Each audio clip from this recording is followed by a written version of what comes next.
നമ്മുടെ ലാലേട്ടനാണ് ഇന്നലെ ലക്ഷ്മിയെ വെച്ച് പൊരിക്കുന്നുണ്ടായിരുന്നു.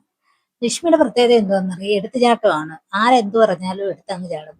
കാണാത്ത കാര്യത്തിന് പ്രതികരിക്കുന്ന വ്യക്തിയാണ് നമ്മുടെ ലക്ഷ്മി. അതിന്റെ ഏറ്റവും വലിയ ഉദാഹരണമായിരുന്നല്ലോ ഉനിയലിന്റെയും മസ്താനയുടെയും സംഭവം. പുള്ളിക്കാരത്തി ഒന്നും കാണുകയോ എടുക്കുകയൊന്നും ചെയ്യത്തില്ല. പുള്ളിക്കാരത്തി എടുത്തങ്ങ് ചാടിക്കളയും. ഇപ്പൊ തന്നെ നമ്മുടെ അനുമോളും അക്ബറിന്റെ ആ വിഷയം ഉണ്ടല്ലോ. അക്ബർ ആ പാവ എടുക്കുന്ന സമയത്ത് തന്റെ പുറത്ത് ചാരി എന്ന് പറഞ്ഞിട്ടുള്ളത്. അവിടെ തന്നെ അനുമോൾക്ക് അനുകൂലമായിട്ട് പുള്ളിക്കാരി സംസാരിച്ചു വരികയാണ്. പക്ഷെ അതിനൊരു പരിധിയുണ്ടല്ലേ. എന്ന് വെച്ചാൽ അതൊരു ടാസ്ക് ആണ്, ഫിസിക്കൽ ടാസ്ക് ആണ്, റിസ്ക് ആണ്. അത്രയും ആൾക്കാർ നിന്ന് അവിടെ നിന്ന് പാവ എടുക്കുന്ന സമയത്ത് അക്ബറിന് അങ്ങനെ അത് ചെയ്യാൻ പറ്റത്തുള്ളൂ. അപ്പം അതിന് അസൗകര്യമുള്ള അനുമോൾ എന്താണ് അവിടെ നിന്ന് എഴുന്നേറ്റ് മാറണം.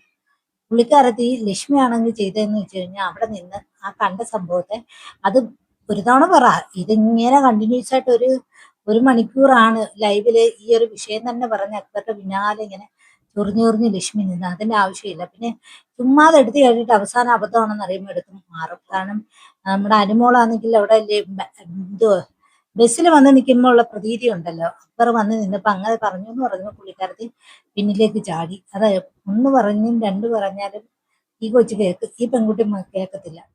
എന്ത് കാര്യം കേട്ടാലും എടുത്തു ചാടുന്നതാണ്.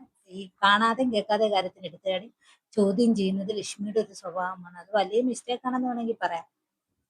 എന്തായാലും ലാലേട്ടൻ അത് പറഞ്ഞ്